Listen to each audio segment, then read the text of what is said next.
আসসালামু আলাইকুম প্রিয় দেশবাসী। যে দেখেন আমার বড় ভাই হালিমউদ্দিন নাইলতাবাড়িতে বনের ওয়ারিশ নিতে হয়েছে। কত দূর আইছি দেখেন, নাইলতাবাড়ি এটা তো কাছে ভিতে না, নাইলতাবাড়ি আসছে বন নিতে। তো বনের ওয়ারিশ বুঝছেন কোন জায়গায় আইছে এলা বুঝেন।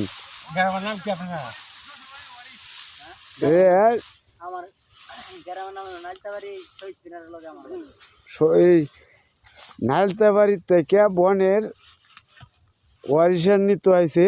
তো জমি না, বন নিতে আইছে। চিন্তা করেন তার কারবারটা। আল্লাহ, কত দূর আইছি, কেয়ার নিতাম, চিন্তা করুন। তবু এই যে দেখেন বনের ওয়ারিশ নাইলতাবাড়ি থেকে নিতে আইছে। কত দূর আইছে আল্লাহ, চিন্তা করুন।